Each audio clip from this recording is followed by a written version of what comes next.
বাংলাদেশের স্বার্থে, বাংলাদেশের ফরেন পলিসিতে, সিকিউরিটিতে, ন্যাশনাল ইন্টারেস্টে will not C any party. আমি বলে দিলাম, আমরা বিএনপি টিএনপি দেখি না, আমরা গভর্নমেন্টকে we are going to support. বাংলাদেশের স্বার্থে কথা বোঝেন, এনিথিং দ্যাট আমাদের ফরেন পলিসিতে আমাদের ইন্টারেস্ট করে আমরা একসাথে আছি। আপনি দেখবেন আপনি ফরেন ইস্যুতে আসলে আমরা একসাথে হয়ে যাই। 2 নম্বর national security. Awami League is a national security threat, কারণ সে ইন্টারনাল ফোর্স হিসেবে না, সে একটা বাইরের এজেন্ট হিসেবে বাংলাদেশে কাজ করে। So this is security threat. এই ক্ষেত্রে আমরা সবাই একমত। আপনি যখন আওয়ামী লীগ নামক দেখবেন যে বিএনপি জামাত এনসিপি দেখবেন যে ঠিকই জায়গা মতো নেমে গেছে। কি ভাই কথা ঠিক বলছি? এটাতে হয়ে না, এটাতে সবাই অ্যালাইড আছে।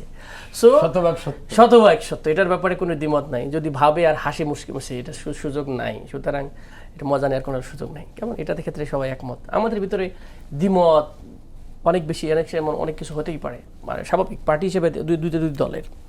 তো সেই জায়গা থেকে আমরা কোনো, বাট যেটা হলো আপনি যেটা বললেন যে আমাদের আর্টিফিশিয়াল কেন, নো, আমরা অনেস্টলি স্পিকিং খেয়াল করেন, আমরা কিন্তু পিওরলি বাংলাদেশকে ভালো জায়গায় দেখতে চাই, একদম অনেস্ট, যে বাংলাদেশের এরকম থাকা দরকার নেই। তো বিএনপিকে দেখতে চায় না।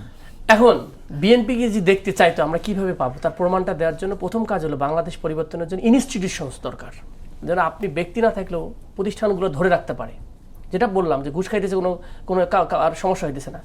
একটা ইউনো খুব পাওয়ারফুল হয়ে গেছে, কারণ সে জানে যে আমার সাথে আমি অমুক দলের সাথে কানেক্টেড আছে, সো আপনি কিছু করতে পারবেন না, আমি আপনার চেক আপ রেখে দিব। তো এটা যদি হয়, তো ইনস্টিটিউশনালি তো ফাংশন করবে না, ব্যক্তি ফাংশন করবে বা ম্যাল প্র্যাকটিস ফাংশন করবে। সুতরাং ইনস্টিটিউশনাল রিফর্ম যেটা সুযোগ ছিল, সেটা বিএনপি মিনিমাম কমিটমেন্ট রাখে নাই। এবং ওনাদের 31 দফা ওনারা যেটা নিয়ে খুবই গর্ব করে, সেটা এখন বলে না কিন্তু, কারণ ওখানেই বলা আছে ডেমোক্রেটিক ওয়ে ছাড়া কাউকে প্রশাসক নিয়োগ দেবেন, ওরা ভায়োলেট করছে। আমরা কমিশন করবো, সংস্কার করবো, ভায়োলেট করছে। তো অনেক বিষয় যেটা আমরা, এবং গুম কমিশন নতুন যেটা দিছে, ভাই এটা অ্যাকসেপ্টেবল না। আপনি মাইরে আপনার কাছে আমি যদি তদন্ত চাই হবে, এটা যদি প্রস্তাবনা দেন আপনি ড্রাফট নতুন আইনে, হাউ কাম? তার বাংলাদেশকে আপনি কোন জায়গায় দেখতে চান? যদি ওল্ড সিস্টেমের মাধ্যমে নতুন দেন, আর হবে না।